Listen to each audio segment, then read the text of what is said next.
សមយុទ្ធទ្វេភាគីកម្ពុជាឥណ្ឌាស៊ីនបាក់លើកទី2ចាប់ផ្ដើមជាផ្លូវការនៅខេត្តកំពង់ស្ពឺសមយុទ្ធទ្វេភាគីរវាងកងទ័ពជើងគោកនៃកងយោធពលខេមរៈភូមិន្ទនិងកងទ័ពជើងគោកឥណ្ឌាស៊ីនបាក់លើកទី2ត្រូវបានបើកជាលើការនាព្រឹកថ្ងៃទី6ខែឧសភាឆ្នាំ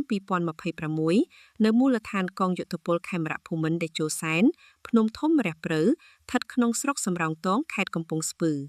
ពិធីបើកសមយុទ្ធនេះប្រព្រឹត្តទៅក្រោមអធិបតីភាពឧត្តមសេនីយ៍ឯកអ៊ួនសារឿនមេបញ្ជាការរងកងទ័ពជើងគោកនិងលោកវរសេនីយ៍ឯកអភិសេកអារ៉ូរ៉ានាយកការិយាល័យអនុព័ន្ធយោធាឥណ្ឌាប្រចាំកម្ពុជានេះបើតាមទំព័រ Facebook ផ្លូវការរបស់កងទ័ពជើងគោកកម្ពុជា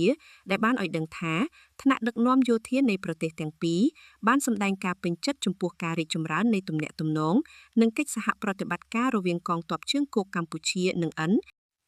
ឌាដែលត្រូវបានពង្រឹងជាបន្តបន្ទាប់តាមរយៈការផ្លាស់ប្តូរទស្សនកិច្ចការបណ្ដុះបណ្ដាលនិងសមយុទ្ធរួមនានា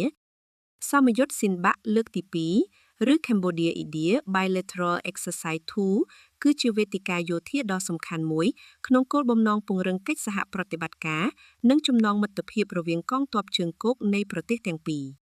សមយុទ្ធលើកទី2នេះផ្ដោតសំខាន់លើការផ្លាស់ប្តូរបទពិសោធន៍ផ្នែកបច្ចេកទេសនិងយុទ្ធវិធីយោធាទំនើបជាពិសេសប្រតិបត្តិការរក្សាសន្តិភាពនិងសកម្មភាពមានមនុស្សធម៌ដែលជាវិស័យកងទ័ពកម្ពុជាមានបទពិសោធន៍ខ្ពស់សមយុទ្ធនេះនឹងប្រព្រឹត្តទៅចាប់ពីថ្ងៃទី3ដល់ថ្ងៃទី18ខែឧសភាឆ្នាំ2026ដោយផ្ដោតលើការហ្វឹកហ្វឺនជំនាញជាច្រើនទាំងនៅក្នុងទីបញ្ជាការនិងលើទីលានអនុវត្តជាក់ស្ដែងយោងតាមប្រភពដដែលបានបញ្ជាក់ថាតាមរយៈការហ្វឹកហ្វឺនរួមគ្នានេះកងទ័ពនៃប្រទេសទាំងពីរមិនត្រឹមតែបានបង្កើនសមត្ថភាពយុទ្ធសាស្ត្រនិងការយល់ដឹងពីគ្នាទៅវិញទៅមកប៉ុណ្ណោះទេប៉ុន្តែថែមទាំងបានបង្ហាញពីឆន្ទៈរួមក្នុងការ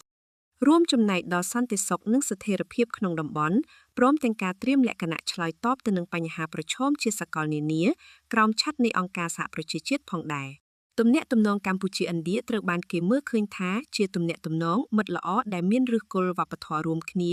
ដែលកំពុងវិវត្តទៅជាដៃគូយុទ្ធសាស្ត្រដ៏រឹងមាំសម្រាប់សតវត្សទី21នេះខណៈកម្ពុជាត្រូវបានចាត់ទុកថាជាដៃគូដ៏សំខាន់របស់ឥណ្ឌាក្នុងគោលនយោបាយសកម្មភាពឆ្ពោះទៅទិសខាងកើតនិងក្នុងក្របខ័ណ្ឌកិច្ចសហប្រតិបត្តិការមេគង្គង្គីអោចាល់